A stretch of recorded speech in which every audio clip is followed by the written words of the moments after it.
जैन बेटियों के साथ क्या हो रहा है? लगातार जैसे हैट्रिक बना रहे हैं ऐसे कामों की साधर जयंत कुछ ऐसी शुरुआत कर रहे हैं आज फिर। पर हाँ, पहले बात कर रहे हैं हम इसकी। मध्य प्रदेश की सिरौंज की बात है, कठाली बाजार। कल दोपहर की बात है, लगभग 3-4 बज चुके थे और फिर जैसे जगह जगह आज की तारीख में बेमानसून की बरसात, बिजली की गड़गड़ाहट ऐसी परेशानी लाती है कि दिन में ही सैलाब बन जाता है। सोच लीजिए, जब सूखा पड़ रहा है तो ऐसा सैलाब ज़लज़ला आता है। कुछ ऐसी बात हो गई कल सिरौंज के चंद्रप्रभु दिगंबर जिनालय की बात हो रही है। बिजली कड़क रही थी आसमान में, जैसे आकाश की बिजली कहीं भी आ गिरेगी तबाही कर देगी। और कठाली बाजार में कुछ ऐसा ही लग रहा था सिरौंज के कि तभी अचानक बिजली गिरती है बहुत तेज कड़ाके से, जैसे उसको पीने की शक्ति में चंद्रप्रभु का शिखर काम करता है कि अगर उस शिखर ने उस शक्ति को नहीं पिया तो यह पूरे कठाली बाजार को तबाह कर देगी। विश्वास नहीं होता में, पर जिसने आंखों से देखा उसने विश्वास किया और जिसने सुना उसने माना। पर हम में से कोई इसको देख नहीं पाए, पर उस तरह का यह दृश्य था। चंद्रप्रभु दिगंबर जिनालय शिखर पर तेज बिजली गिरती है, जैसे शिखर क्षतिग्रस्त हो जाता है, पर वह बिजली के आवेग को, बिजली की शक्ति को जैसे स्वयं को पी जाता है। बाजार में खलबली होती है, लोग नेटवर्किंग इंटरनेट को बंद कर देते हैं कि कहीं हमारा मोबाइल फट ना जाए, और कई तो पूरे मोबाइल तक को बंद कर रहे थे। इतनी भयानक बिजली की गड़गड़ाहट हर के कानों में कौंध रही थी। यह बात हम सिरौंज की कल शाम की चल रही थी। पर कुछ जिनालय, कुछ शक्तियां कुछ इस तरह की ऊर्जा को लेकर चलती हैं कि आने वाले प्रतिरोध को अपने अंदर पी के सारे नाश को अपने अंदर समाहित करके बचा लेती है। और वही कल देखा गया सिरौंज के कठाली बाजार के दिगंबर जिनालय में, जहां के कुछ दृश्य आप ये देख रहे हैं। जैन बेटियों की बात कर रहे हैं लगातार कुछ दिन से, ऋतिक सोनी और मुस्कान जैन। बात फिर एक बार फिर गुना की हो रही है, अशोक नगर की। सोच नहीं पाते ऐसा हो जाता है। ऋतिक सोनी के पिता का कहना है कि दोनों के बीच में कुछ 2 साल से चल रहा था, और मुस्कान के भाई का कहना है कि कुछ आपत्तिजनक फोटो डालकर वह बार बार भेजकर हमारी बहन को ब्लैकमेल कर रहा था। आज दोनों नहीं है इस दुनिया में। पुलिस की प्राथमिक रिपोर्ट जांच कहती है कि ऋतिक सोनी ने पहले मुस्कान जैन को खून से लथपथ कुल्हाड़ी भी मिलती है, सल्फास की गोलियां मिलती हैं, और कुछ दूर पर उसका सुसाइड नोट मिलता है जो कुछ और बात कहता है। पर बात कुछ और निकलती है कि जगह जगह उसके चेहरे पर, शरीर पर धारदार निशान थे। पास ही एक बंदूक भी पड़ी थी जिसके बारे में साफ लगा कि उसने पहले उस मुस्कान जैन की हत्या की थी। क्या उसने उसे विरोध किया था कि वह उसके बीच में कोई विवाद हुआ था, यह समझ के अभी जांच का विषय। पर उसके बाद वही कार की ड्राइविंग सीट पर ऋतिक सोनी मरा मिला, और वहीं पर साथ में मुस्कान जैन साथ वाली सीट पर। बात बुधवार की है, इसी बुधवार की 24 जून की बात करें। लगभग 8 बजे के आसपास वह घर से गई थी, और कहते हैं लगभग उसके भाई का कहना है कि लगभग 8:45 से उसकी आपत्तिजनक फोटो उसके पास, उसके भाई पिताजी के पास और ऊपर पहुंचने लगी। समझने लगे कि हर 10 मिनट में एक लौट आता, 40-50 फोटो का एक साथ दंतना के पास आ जाती। किस तरह की फोटो थी यह बात नहीं है, समझ जाइए आपत्तिजनक फोटो उन दोनों की। समझ नहीं पर उन्होंने एक डाला कि भैया इसके बारे में अभी बात करते हैं, कुछ करते हैं। कहते उस 11 बजे के आसपास गैप हो गया। जिस तरह से फोटो भेज रहा था उससे उन्होंने मोबाइल की ट्रैकिंग करके पपोरा जी के पास उनकी ढूंढ ली कि जगह पुलिस ने कही यहाँ पर है। पुलिस दबंग लोग, हमारे कुछ बड़े नेता भी थाने पहुंचे, तब जाके त्वरित कार्रवाई हुई और इस तरह से उनकी ट्रेस हुए। वहाँ देखा दूर जाके, तब दोनों मिले, दोनों मृत थे कार के अंदर। पर तब पुलिस नहीं, वह दोनों वापस आ गए थे। लेकिन रात को लगभग 2-2:30 बजे घर पर फ़ोन आता है, जानकारी मिलती है कि आओ कुछ ऐसी बात है, पिताजी को मत बताना। दोनों भाई जल्दी होता कि पुलिस वाले को बताया, तो पुलिस वाले यह कहानी बताई कि ऐसे उनको मिली और पहचान नहीं समझ पाया। मुस्कान के भाई का कहना है कि इस बारे में ज़रूर जहाँ ऋतिक सोनी के पिता कहते हैं कि यह किसी तीसरे ने दोनों की हत्या की है, वही भाई कहता है मुस्कान का कि मेरी बहन की हत्या की गई है और बाद में सुसाइड नोट बना के उसको जानबूझकर जोड़ने की कोशिश की गई है। अगर दोनों एक साथ रह रहे होते तो आपत्तिजनक फोटोयाँ 2 घंटे पहले से नहीं मिल रही होती, टुकड़ों टुकड़ों में लगातार मिल रही होती है। कहीं ना कोई और बात है कि कहीं ब्लैकमेलिंग की शुरुआत थी, कुछ इसी तरह की भयानक रात होती। नहीं समझ पा रहे, एक बार सुना देते हैं आपको। पहले ऋतिक सोनी के पिताजी सुन लीजिए, फिर मुस्कान के भाई सुन लीजिए और फिर पुलिस की सुन लीजिए। मर्डर, सुसाइड, डबल मर्डर क्या है, जांच खोल पाएगी। पर एक जिनमिटिया आज हमारे बीच से चली गई। ये लोग काफी टाइम से विगत 2 वर्ष से एक दूसरे को परिचित हैं, 2 वर्ष से जानते थे, एक साथ दोनों पढ़े रहे और लगभग 1.5 साल पहले एक डिजिटल मार्केटिंग कंपनी में इंदौर में ये दोनों एक साथ जॉब भी करते थे। उस टाइम से इन दोनों का प्रेम प्रसंग भी था।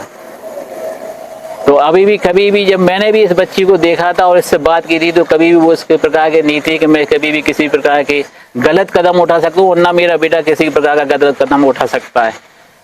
वो तो किसी न किसी व्यक्ति ने इन दोनों की हत्या करके और इस पर साजिश से मारा गया है। क्लियर है ये कि लड़के ने पहले हमारी बहन को मारा, उसके बाद खुद को बंदूक से मार के खत्म कर लिया और आपत्तिजनक फोटो लड़के के मोबाइल से हर 15 मिनट पे हमारे घर के 3 लोगों के पास आ रहे थे। मेरे पापा के मोबाइल पे, मेरे भाई मोहित के मोबाइल पे जो दिल्ली में था और मेरे मोबाइल पे। तो उससे लड़के का मोबाइल लोकेशन ट्रेस करने में पुलिस को आसानी हुई और पुलिस वहाँ पहुंची। इन सारे तथ्यों की जांच की जा रही है। गाड़ी में देखा गया, गाड़ी में पीछे की तरफ जलाने का भी उसके द्वारा प्रयास किया गया था, परंतु वो जल नहीं पाई थी। इस प्रकार की स्थिति मिली है। वहाँ जो भी साक्ष्य मिले हैं उन सबको संरक्षित कर लिया गया है। हमारी FSL की टीम भी ग्वालियर से आ चुकी है, उसने भी पूरा अवलोकन किया है। इसमें मूलतः प्रथम दृष्टया ये समक्ष में आया है कि आरोप जो ऋतिक सोनी था उसके द्वारा बच्ची को पहले मारा गया विभिन्न कारणों से, विभिन्न परेशानियों से, और फिर स्वयं भी उसने गोली मारकर आत्महत्या कर ली। इस प्रकार की स्थिति इसमें सामने आई है। बाकी अभी विवेचना जारी है, सभी तथ्यों पर जांच की है। और अब यह वीडियो दिखा रहे हैं जो वीडियो डीजे क्रिएटर है आराधना, उनकी ये वीडियो हम दिखा रहे हैं आपको। कहते हैं ना, जो जैन कुल में एक बार ले लेता है जन्म, उसे हाथ पसारने नहीं पड़ते। सड़कों के चौराहों पर या किसी मंदिर के आगे जाके भीख नहीं मांगनी पड़ती। पर ऐसे भी कुछ है। दलीप जैन 60 साल पहले राजस्थान से मुंबई आए थे। पैरों में तकलीफ है, देख रहे किस तरह चल रहे हैं। 8 किलोमीटर रोज चल के, इसी तरह चल के बेचारा रगड़ रगड़ के घिसकते घिसकते गोरेगांव स्टेशन आता है और अपनी 2 समय की रोटी अर्जित करता है। रुमाल, पेन, स्कार्फ, छोटी छोटी चीज़ें लेकर वह पेन ऐसे लगाकर गोरेगांव स्टेशन पर आता है। सुबह 11 बजे आता है और 6 बजे आता है, उसका भी टाइम है। क्यों दिखा रहे हैं आपको? सीख के लिए कि जब भी गोरेगांव स्टेशन आए, कोई चीज़ खरीदनी हो तो इससे जरूर खरीदते। 30 साल से लगातार गोरेगांव स्टेशन में, और वहाँ पर कुली हो, टीटी हो, आसपास के दुकान वाले हो, सब इसको जानते हैं और विश्वास कीजिए सब इसी से छोटी छोटी चीज़ ज़रूरत की खरीदते हैं। पैरों में तकलीफ है, तब भी आज जब दुनिया के अंदर अब 800 मीटर नहीं चल पाते, वे 8 किलोमीटर इस तरीके से जब पैर चलने को साथ नहीं देते, इसी तरह गोरेगांव स्टेशन पहुंचकर अपना बैग निकालता है, इस तरह पर फैला के अपना रोजगार चलाता है। सीख लेने के लिए है, सिखाने के लिए है कि जब भी जाए उस साइड तो उस स्टेशन में जाके कुछ जरूर खरीदे दो। तो इससे पहले आराधना जी ने ये जो बनाया है वीडियो, इसीलिए बनाया है। दलीप जैन की कहानी अलग है, पर हिम्मत कितनी है ये देख कर लगता है कि आज हम सब कुछ सुझाने के बाद भी उनकी अपनी उस ऊंचाई तक नहीं पहुंच पाते जहां तक पहुंचना चाहिए। अरे हम तो मरे हुए नहीं, सोए पड़े शेर की तरह रह जाते हैं। दलीप जैन की एक कथा एक व्यथा नहीं है, एक सुकथा बना देती है जब हम उसके जांबाज रूप को मान देखते हैं, और यही उसने इस वीडियो में आराधना जी ने दिखाया है। 4 दिन हो गए, 96 घंटे से ऊपर संस्कारोहण भी हो गया। यम संलेखना भी नियम से परिवर्तन करके देख रहे हैं आप। ये आचार्य सन्मति सागर दक्षिण के आचार्य श्री वर्तमान साई दक्षिण के द्वारा यम संलेखना के बाद के दृश्य आज साथ में कुछ और जिन संस्थानों में ना, ऐसे दक्षिण के आचार्य श्री विद्यासागर जी, उन्होंने जब इनके बारे में बोलना शुरू किया, इतने भावुक हो गए कि आंखों से आंसू निकल आए। आवाज रुंध गई। कहते हैं गला बंध गया, निकलने को शब्द रुक गए। एक दीवार सी खड़ी हो गई। उन्हें अपने को ठानस बनाया। ये वे साधु होते हैं जो राग द्वेष को खत्म करते हैं, मोह नहीं रखते हैं। तब भी देखिए कि कैसे अपने गुरु के सामने जब उनके बारे में कुछ बोलना होता है तो आवाज गले से नहीं निकल पाती है। देखिए जरा एक बार इन दृश्य को देखकर अंदर भी हम आत्मभूत होते हैं और देखते हैं कि हमारे अंदर भी इस तरह से कर्मों की निर्जरा इनको देखते देखते होती जाए। कोई भी सहायता हो, आवश्यक हो, आप हमें तत्काल सूचित करें। ऐसा साधक आज जब उनको हम संवस्त्रारूढ़ कर रहे थे, संवस्त्रारोहण के बाद जब उनको संवस्त्र पर लिटाया गया,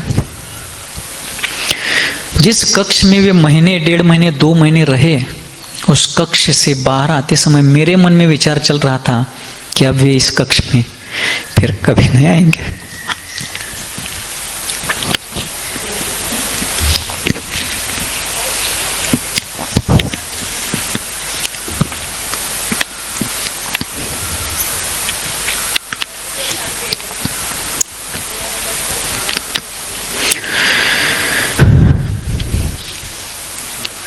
किंतु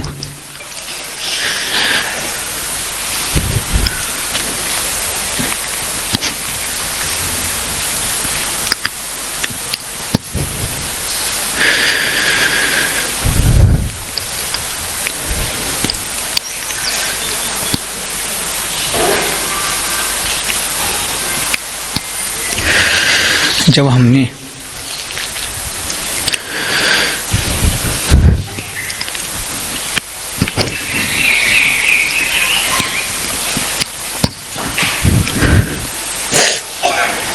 संवस्त्र पर उनको आरूढ़ कराया, सभी मुनि महाराज थे, सभी ने उनकी क्षमा याचना की। उन्होंने जागृति पूर्वक स्वयं कहा कि मेरे द्वारा भी आप किसी को या और भी किसी को ठेस पहुंची हो, पीड़ा पहुंची हो,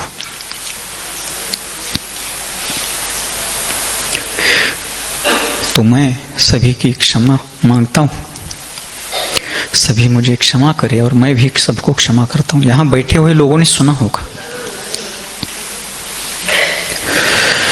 जब उनको लिटाया गया चेहरा चमक रहा था, प्रसन्न मुद्रा थी, हंस रहे थे। मैंने उनसे कहा कि एक शपक राज, हम सभी लोग भाग्यशाली है कि आपकी सेवा, आपकी संलेखना देखने के लिए हमें मिल रही है। हम सभी लोग आपकी सेवा कर रहे हैं, किंतु आप भी एक काम कीजिए, यहाँ से आप जहाँ भी जा रहे हैं वहाँ जाने के बाद आप ऊपर से रस्सी डाल करके हमें ऊपर खींच लीजिए। हंसने लगे। वियोग का खेद उनके भीतर नहीं आया, वे साम्य भाव थे, समदृष्टा बने रहे। ऐसी साधना बहुत अलौकिक होती है। ये सूचना, ये समाधि की हमें मिली है।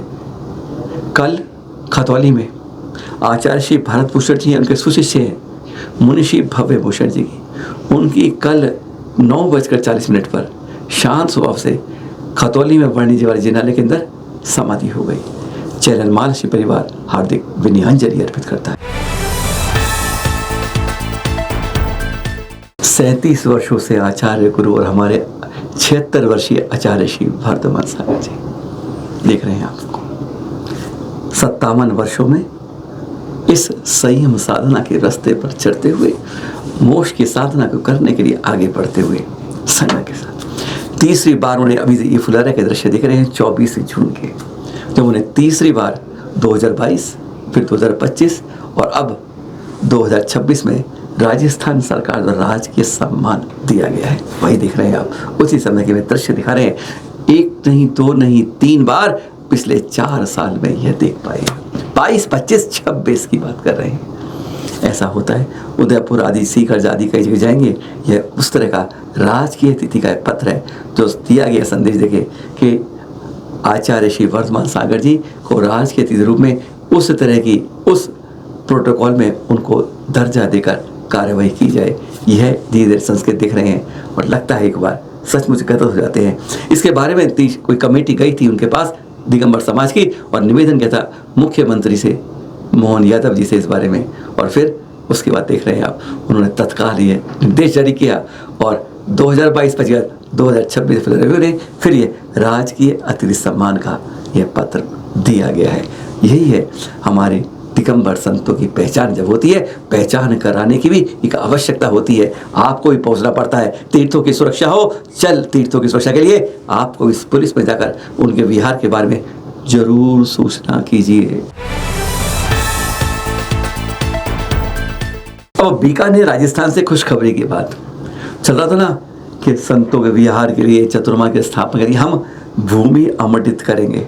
बस ये शुरुआत हुई जिला कलेक्टर के साथ और ये देख रहे हैं अल्पसंख्यक विभाग के साथ कि यहाँ पर पहली बैठक हुई है कि श्रमणों के लिए यहाँ पर विहार में तथा सुरक्षा में, चतुर्मास के में, स्थापना में उनके ठहरने के लिए, ठहराव के लिए भी उचित व्यवस्थाएं की जाए, भूमि आवंटित की जाए। और समाज द्वारा क्या किया, हमें हमारे अनुसार जो हमने बातें हुई हैं उसके अनुसार हमें भूमि आवंटित अगर सरकार कर देती है तो निश्चय ही उस पर भवन बनाने की, उनको ठहराने की उन जिम्मेदारी समाज लेता है।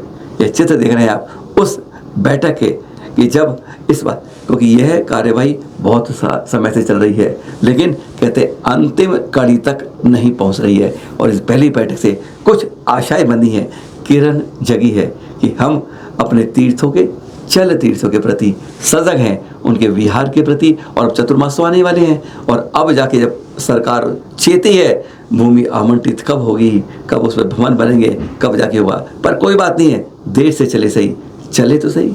सादर जय श्री।